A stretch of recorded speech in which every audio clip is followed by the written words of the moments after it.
Hi, I'm Mac McCarthy, and I help people with their breakups, limited beliefs, and situationships. If you got a story you want me to review, send it in to writemac.com. We got two on deck. Today, we're going to talk about what does the dumper feel? This is a big topic when you're going through a breakup because you assume a lot of stuff. If you're the one that got dumped, right? This is probably one of the most popular thumbnails that gets followed or the most views for a breakup channel or relationship channel, because a lot of times people, when they're broken up, just assume, said that's wise, that the other person is just smitten, is just so happy because you saw them in a couple pictures on social media and you think, wow, they're just over it, they just don't care about me. That's not the case. I'm going to break it down before the breakup and after the breakup. I've been doing this for over 5 years now. And people come to me that want to be that are the dumper, that are the person that's going to break up. So it's not that easy. Okay.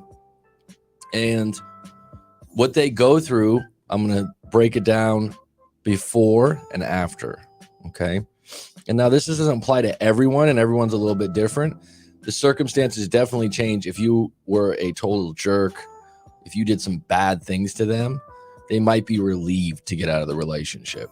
Okay, that's a possibility.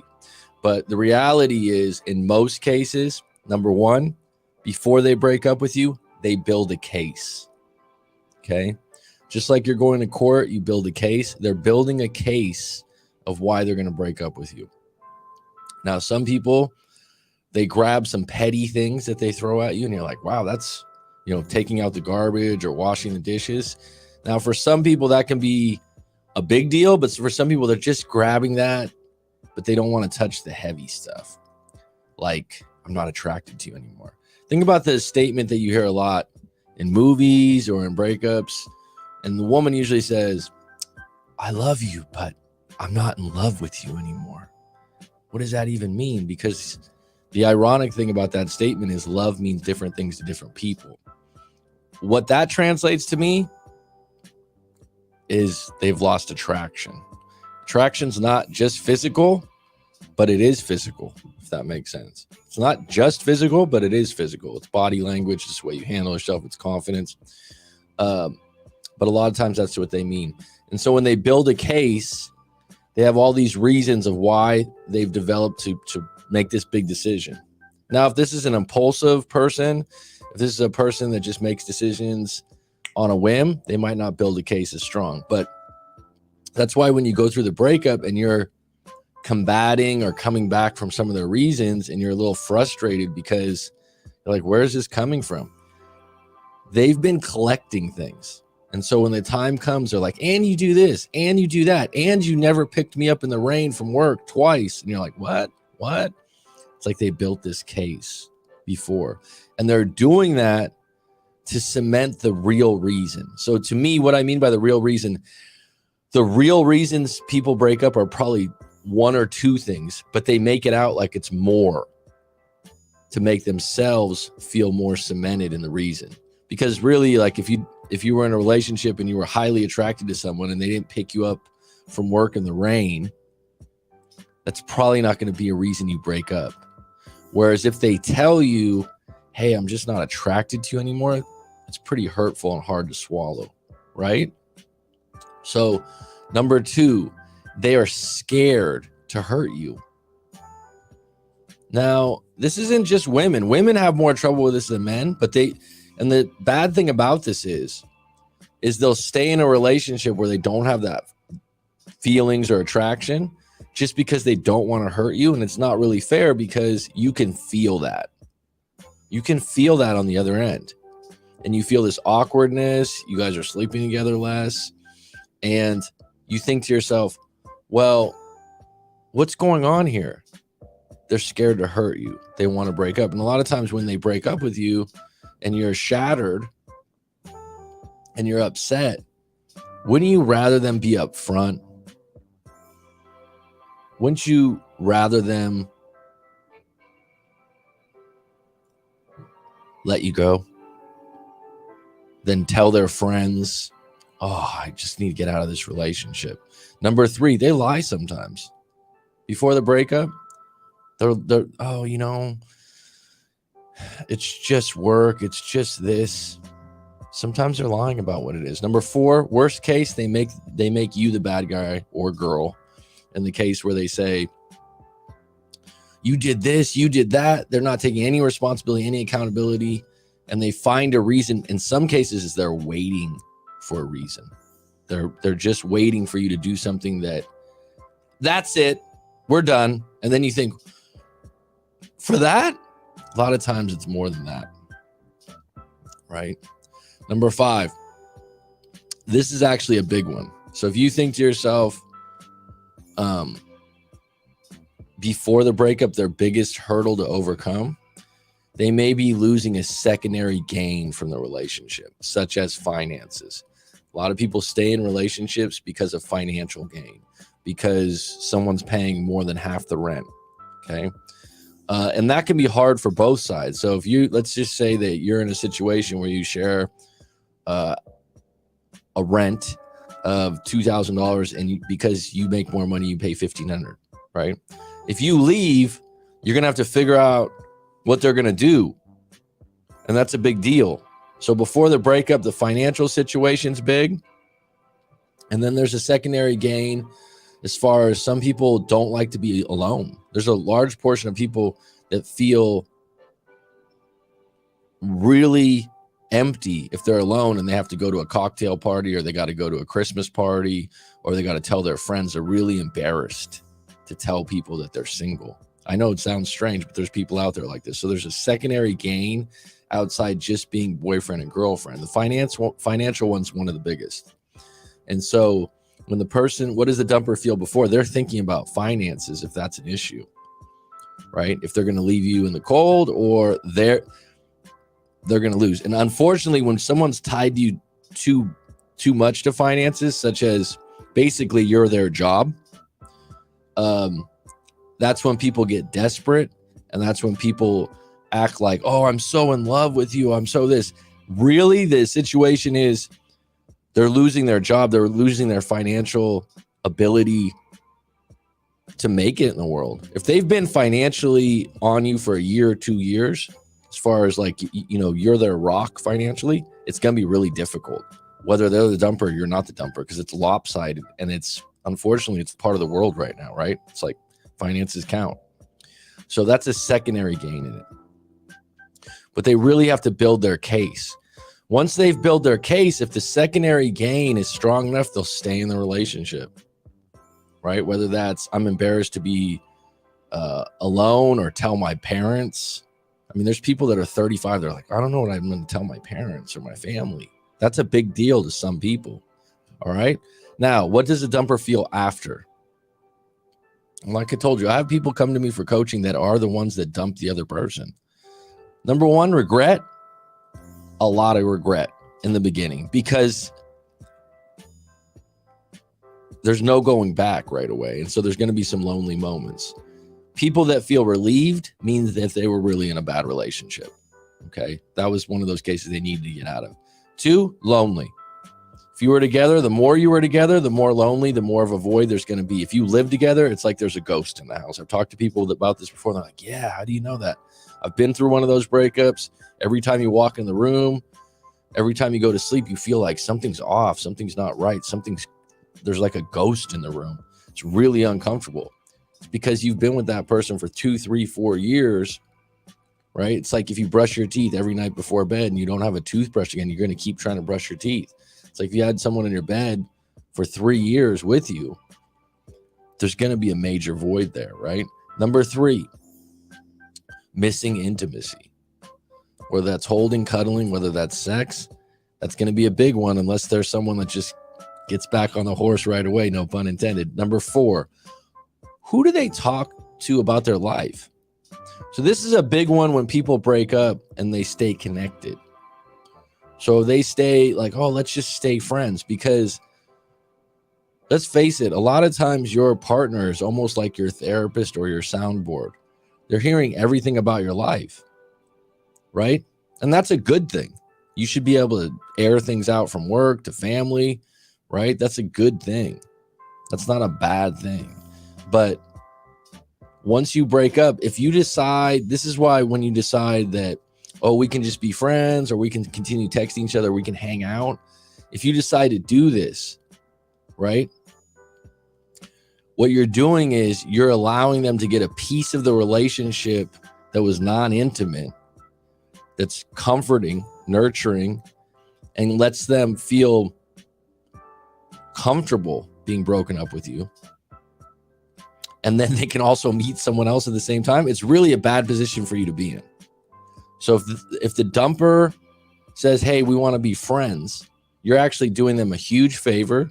You're also making it easier for them to meet someone else and not feel so bad. Now, the dumper, if they put themselves in this situation, what's messed up about that is that the other person's trying to get back with them, and they know that. And it can be very uncomfortable because you just got out of this relationship and you built your case and you have your reasons. And now you got a half-ass friendship, kind of like if you fight for it, we might get back together kind of thing. The reality is this is why you go no contact, because you go, you know what, we're done. If you want to get back together and work on the problems and issues we had, fine, we can do that. But if not, adios. It's done. It's curtains. Because if you don't do that and you just wean them off the relationship, you're doing them a very big courtesy. And they're, as the dumper, it feels great. Number 5, can they do better?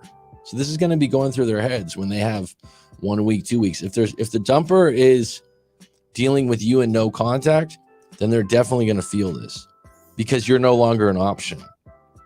You accepted the breakup. You're no longer an option. Now they have to deal with 0 of you. They would love that if we could still talk sometimes. We could still be cool, like be on a good level, because I'm not the bad guy. How are we going to do this so I don't feel like a jerk? Right? Maybe we can hook up sometimes, right? So if you allow someone to break up as a dumper and you allow them to still hook up with you, you allow them to still talk to you about their day in lieu of maybe getting back together, think really hard of how they built that case. If they built a big case and one of the things is they want to be single or they want to see other people, they're not attracted to you, they're not in love with you, you need to go no contact. Otherwise, you're weaning them off the relationship. And in doing that, you're helping them into a smooth runway. Okay. Number 5, reminders. So after the breakup, what does the dumper feel? Just like you, they're going to go by a restaurant, they're going to see a movie, and it's going to remind them of you. That's going to do its own work. You don't need to post special pictures of you on social media or anything. They're going to get reminded of you. And if you had a good relationship, they'll be reminded of good thoughts, right? Especially if they're sentimental. It depends on the type of person they are. But really, the idea that they just are just fine and merry, if they were with you for 2, 3, 4 years, they're going to be thinking of you. You're going to be going through their mind. So these are the things. Now, today I got 2 stories on deck that are sent into writemac.com and similar to this storyline. That's why I touched on this, how the dumper feels. And there's 2 people, I believe both of them are in the situation where they haven't broken up yet. So sometimes people just don't have the courage to break up because they don't want to hurt someone because they're scared inside. Like, well, what am I going to do when I'm alone? And the big one, like I said, probably the one that people don't mess with is finances. And like I said, if the financial pie chart is 90% of my finances come from them, or stability, or how, like, let's say the other person owns the house that they live in, right? Or owns the residence. I've seen this before. And you're living there for free. When you have to break up, you're like, oh shit, I got to go out and pay $2,000 for a studio or $1,000 for a studio. That keeps people in things, right? And this is why it's bad. I've had clients before where they've had a girlfriend or a boyfriend. This has happened twice with girlfriends, where the guy's girlfriend's family was extremely rich, wealthy, whatever you want to call it. And it was a good thing during the relationship because she could get bailed out by her family, usually with credit card debt or something like that. And it was like, oh, it was cool. Or they would invite them to exotic trips. They would buy cars for them because the family was so rich. But the tough thing is when they break up, the girl feels like, well, I'm just fine because, I can go on these trips, I can do these things. And the guy that's been sharing the bills with her or those kinds of things, right?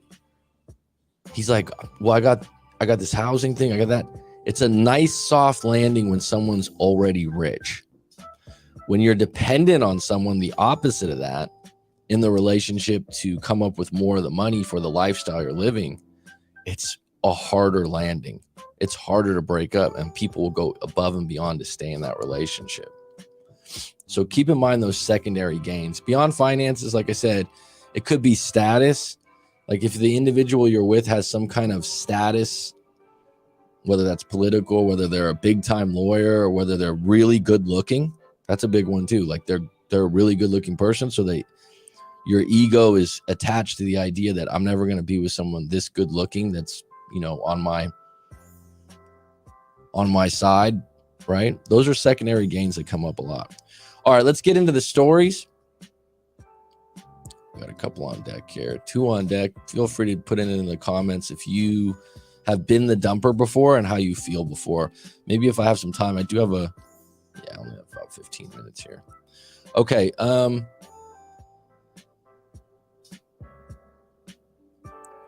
pull this up. Coach Mac, I got a question regarding my situationship. I've been living with my boyfriend for over a year. We've been together for almost 2 years, if you count when we first started dating. Okay. I care about him, but I don't feel like I'm in love anymore. We don't have sex but once a month, and he blames it on our work schedules and the fact that I'm always on my phone, but really he's always on his phone too. I attempted to dress up a few times and get us in the mood, but he made some lame excuses, which made me feel rejected, and now I don't even want to try, nor do I think he does. I don't think he's seeing someone else, nor do I seem to care if he is. Well, that's pretty big.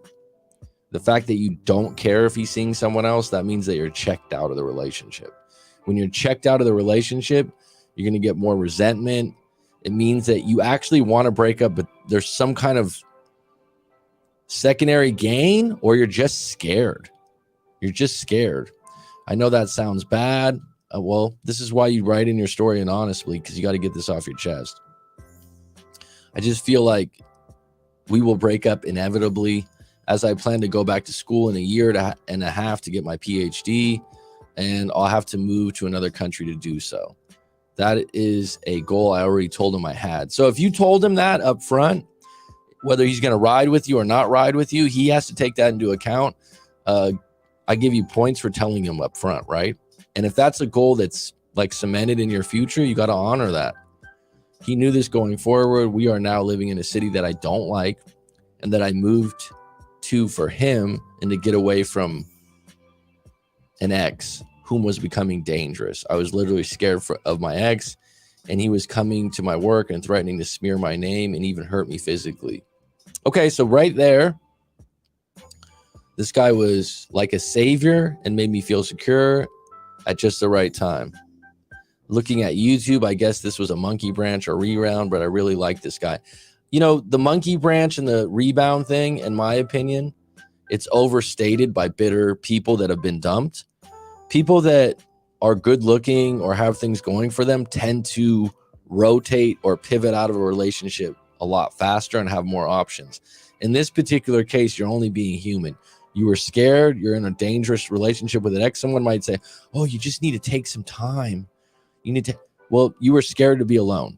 This guy was safe. He was secure. He's not a bad guy. You took your chances like any relationship. Now you're in it a year and a half, 2 years later, and it's not going well. That's okay.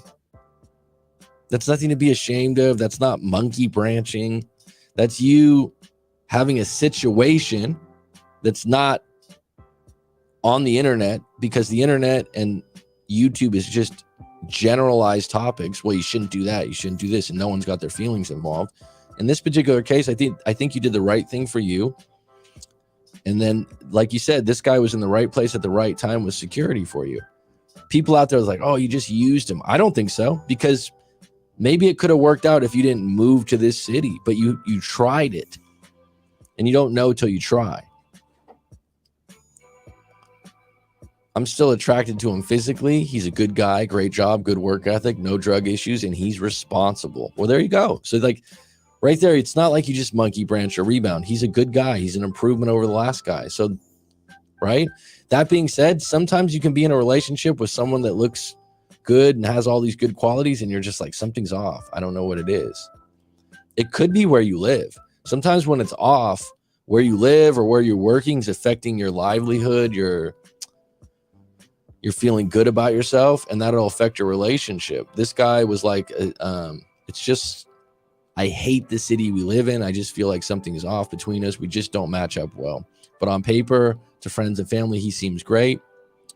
I'm planning to move soon with or without him as I got to prepare for my PhD. So it's like I said, sounds inevitable. You're just going to have to get the courage to do this. I'm having trouble breaking up with him as we still have 5 months on our lease and I pay more of the rent. I also don't want to hurt him. Thinking about it, I'll miss him. And every time I get close to breaking up, he starts acting extra nice and doing the things to please me that I really like. But deep down, I still feel hollow to it.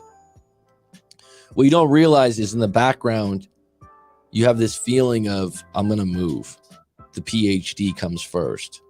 So the hollowness is you got a mission, and that mission doesn't involve him. And right now, if you hate the city you live in and that's where he encouraged you to move to, that's going to affect your relationship and your feelings. Whereas if, let's just say, if he moved with you to the city that you're getting the PhD in, you have to ask yourself, if everything went right, would you still be off with him? If that's the case, then there's just an attraction issue, right? Which ironically, you said you're still attracted to him. So this is something that if you booked a live coaching session, we could get a little deeper on. I'm having trouble breaking up. I'm sorry. It's like I know no matter what, we will break up. If you feel that, it's coming. Whether you make it a year or 2 years, it's inevitable, like you just said. So if that's the feeling, you're going to have to honor that. And you're going to have to be brave and courageous with the idea that you might be alone for the first time in a long time. It's just feeling that no matter what great thing he does, I don't want to do this long term. But whenever I want to be strong and have the talk, I get a frog in my throat and somehow cave in before we even get to me going all the way with it. Then he tells me that I'm selfish for moving here with him, that I already want to give up. I mean, do you feel selfish? Like, if you move there to get away from the crazy ex and try the situation out and you still don't like it after 6 months or a year, it's not like you gave up. I don't like my job, but it pays well. That's a separate thing than your relationship, but it will affect your relationship. If you're unhappy with your job, you'll be unhappy when you get home. I don't like this city, but I live well here. Again, I like my boyfriend sometimes, and sometimes I just feel like he's holding a place for another better guy if I to fill at some point. So if you want to do the right thing here, just saying that and writing that, let him go. Let him have the ability to meet someone that appreciates him a little bit better. Let him, even though you feel like you're doing the right thing, would you want someone holding a place for you? If the roles were reversed, would you want him to stay with you because he felt sorry for you? If he felt like, oh, I'm going to break up with her within a year anyways, but right now it's okay. I won't lie, I've gone on some dating app and it's tempting to put my profile up again, but I know it's wrong. How do I get strength to move on completely without having a plan or a new guy in place? So here's the issue. You can make a plan for relationships and it still doesn't work out, right? So planning's good for school, for PhDs, for jobs, for your day, for your shopping list. But planning, maybe you plan a wedding, maybe you plan to have a kid, but those things aren't as cut and dry. So you need to allow for some serendipity, some synchronicities, and you need to honor the fact that you don't want to be with this guy long term. The idea that you need to get a new guy in his place, that's an issue you have with being alone. And what I would say, I don't know your age because you haven't mentioned it. I'm thinking probably mid to late 20s. But if you really think about, I need a new guy in place, that would be monkey branching. That would be you settling. Why not give yourself 3 or 4 months to date a little bit, to be on your own, to get ready for your PhD, and then filter for someone that's better or for someone that's really going to fill that void that you are into. Or, right, be single and embrace being single for a little while. You can go on dates and whatnot, but that you don't need a guy right now. You don't need someone to live with. Now, if there's an issue with you just being scared to live alone, get a roommate, right? You can look that up, get a female roommate or live with your family for a little bit. I haven't been single in 10 years because I didn't take a break in between now and my last relationship. Is there a process to this? Do you have some steps that work? Help, please. Well, for you, the process will be different for different people. So I do recommend that you book a session at writemac.com and then we'll go through it. If you don't find the session useful, I'll give you a full refund. I'm good at what I do. So now I wouldn't just say everyone has the same steps, right? But I would say the first step is, what are you so scared of being single? So it wouldn't necessarily be like, do this, this, and this. It would be, ask yourself these questions to learn what your gatekeepers are. What's holding you back? So if you said, why aren't you breaking up? Why are you scared of being single? Now, if you come up with, well, I've just never been single before. So what really scares you about that? Would be my next question, right? What are you trying to avoid? And then what comes up? And then we can ask more questions about that. Now, when you look at not being single for 10 years, it's like learning a new language, right? So like I said, the other part of that is you don't necessarily need to be alone. You can get a roommate, you can live with family, or you can live close to family and friends. The location that you choose to live is going to be big because it should be something that you're excited about. When you're single and you live in a nice area and you have a good job, it's a lot easier than when you hate your job and hate the city or the town and the apartment you live in. You got me? So those are some things you can control, right? If you're just scared to be in a house alone, there's probably something connected to that from your childhood or some kind of abuse in the past. And you got to work on that with therapy, right? So you need to unwind. What's the unique reasons that you're so scared of being single beyond, well, I've never done it before. Because if you think about it, there's probably other things you've never done before that you end up liking, right? A lot of people, when they lean into and embrace being single, if other parts of their life are going well, it's a really good thing. Because if you've got a good job, you got a good lifestyle, you live in a good city, dating's better, right? Because you're not so connected to it. It's not your life. A lot of times when you get into a relationship too, depending on the relationship, you make it your life. You do everything with that person. You go to eat with them, you go shopping with them, you go on vacation with them, you do all these things. And so when you think about breaking up, when you start to lose attraction, or you got to move because of a job or whatnot, you've basically dedicated all your time to that person. So you're like, what would it be like to hang out with other people? Sometimes good, sometimes refreshing, sometimes fun, right? And that's why I always say, if you wanted a shortcut out of a breakup, doesn't always work, everyone's not able to do it, move. And if you don't want to move cities, move to the best part of that town to be single.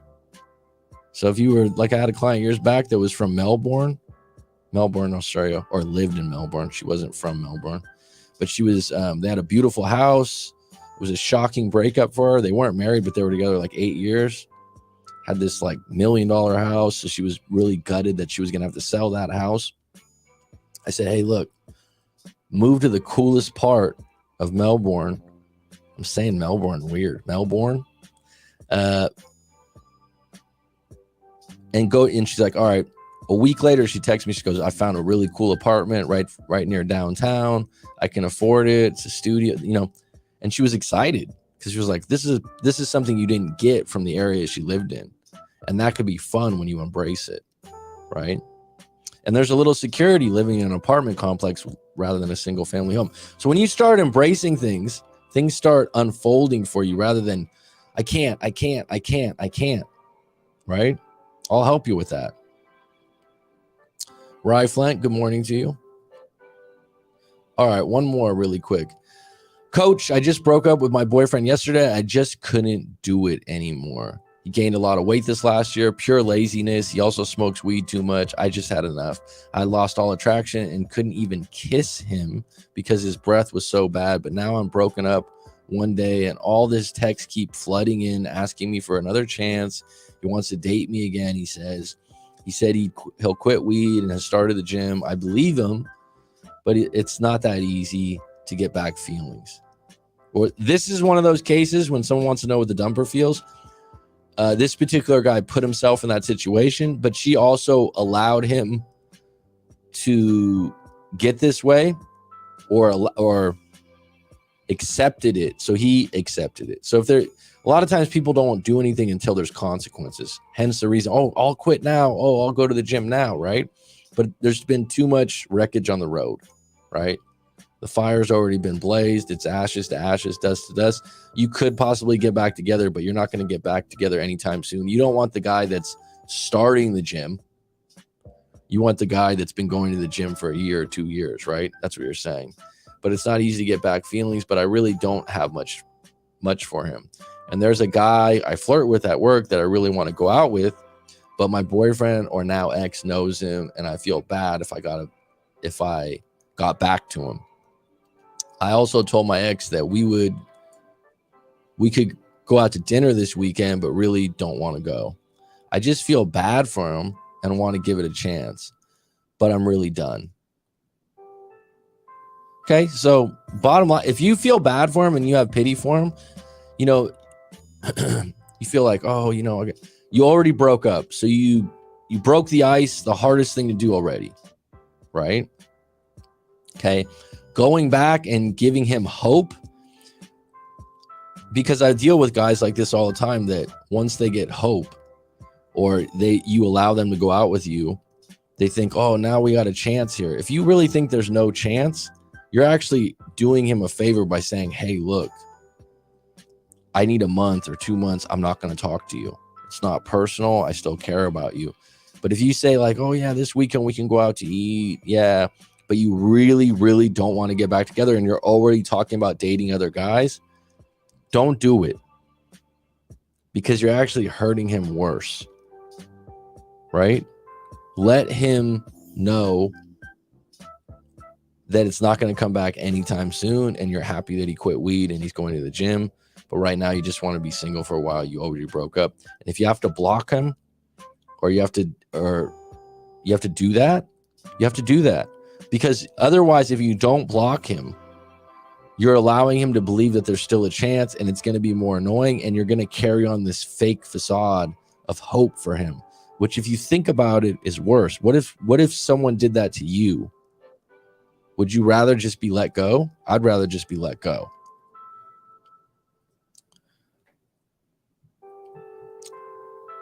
He isn't the same guy I feel for 3 years ago. I'm actually feeling relieved to be single now. It's been a long time coming. So, and there's a guy I flirt with at work that I really want to go out with, but my boyfriend or now ex knows him, and I feel bad if I got back to him. All right, in that particular case, I would say this. The guy that you're flirting with at work, if you guys do go out, just tell the guy, hey, please don't let this get back to my boyfriend. At least try for that. The other option is maybe, you know, you're single right now. Maybe you pass on that guy and allow yourself to meet a different guy, unless you're really into him. Because that will really hurt your boyfriend. There's other guys that would probably want to date you. If you really want to embrace being single, you want to be on a dating app, okay, fine. But yeah, that is going to hurt him. If you really like this guy, try to keep it low for a little while, not rub it in your ex-boyfriend's face, especially doing it right after you broke up. That would be kind. That would be a kind thing to do. It's a difficult situation, but if it's been a long time coming, he probably saw the writing on the wall. How do I detach from my ex without hurting him? Great question. There's going to be inevitable hurt, right? Because he wants to be with you more than you want to be with him, and that hurts you to see him hurt. You already did the hard part. You already broke up. You don't sound like you're living together, so that's another hard part. I would say you going into no contact for the betterment of them and you, saying, hey, look, I'm not going to talk to you for a month unless there's an emergency. Email me. I'm just doing this for me right now. Don't take it personal. And maybe tell yourself, I'm just going to take a 30-day break from dating, even though I'm single right now, and just go on long drives to the beach and do things on my own and just let my hair out and just feel that relief of not being in a relationship. Because honestly, if you've been in a relationship 3 years with a lazy fat guy that doesn't take care of himself, and you just jump into the next relationship because the guy's good looking or hot, you might put yourself in a situation to get your heart broke because you're used to a 3-year relationship where it was really easy and you kind of ran the show, and now you're going to go into a new relationship where you might get a totally different experience. So if you want to detach from this guy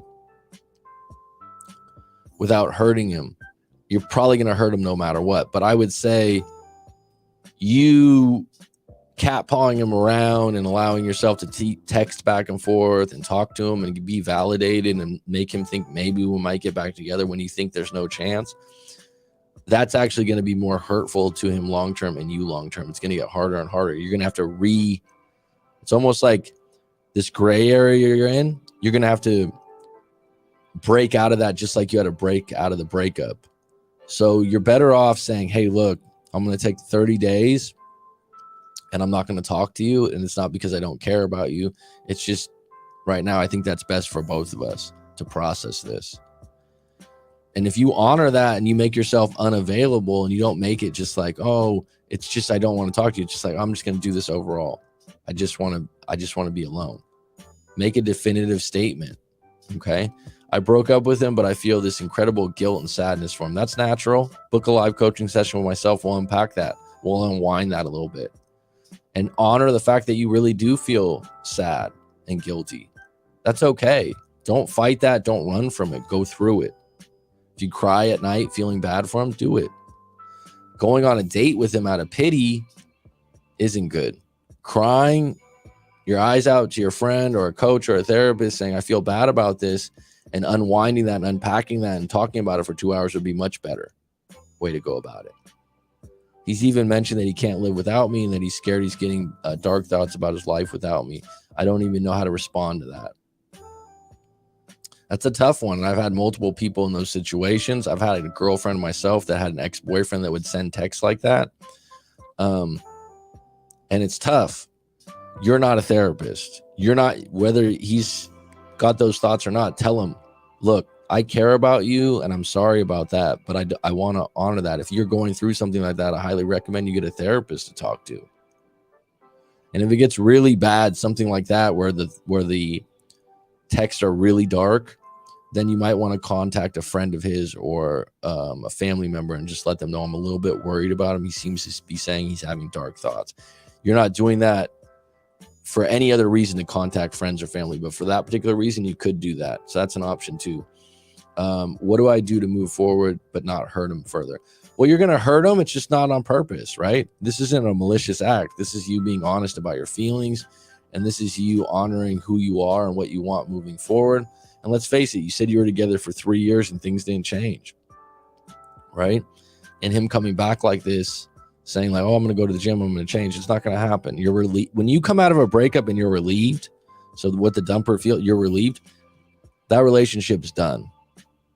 It's toast, right? So you want to do him the favor of leaning into this isn't coming back. What happens a lot of times to not hurt the person is people do this. Well, we can see each other. We can see how it works. And then the other person calls me and they're like, hey, let me talk about this. Let me see how I can get back in here. And they're just cat-pawing you around. And they're just getting validated. And now you're saying, well, I just don't want to hurt them. What would you want someone doing that to you is the question you need to ask yourself, right? And if the answer is no, then stop, right? Do you want someone with you out of pity? Do you want someone to keep dating? And what's really interesting about life, if you live long enough, you're going to be in that position yourself where some guy breaks up with you and he's like, well, let's keep seeing each other, because he doesn't want to hurt you, or he wants, to be validated outside the breakup, but really he has no intentions of getting back with you. Wouldn't you rather him just like stop talking to you so you can get through that a little bit quicker and cleaner? All right, reverse the roles. That's how you look at that.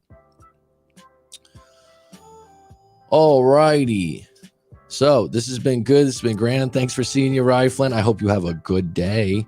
I will be possibly doing another live stream on a different channel today. The Expanded Minds. Let's see what it's called again. I always forget. Expanded Mind Podcast, I believe it's called. So we'll see how that goes. Otherwise, take care. It is Kearns. Go to writemac.com if you want to book a live coaching session or send in your story anonymously. Have me review it. That's available. Take care.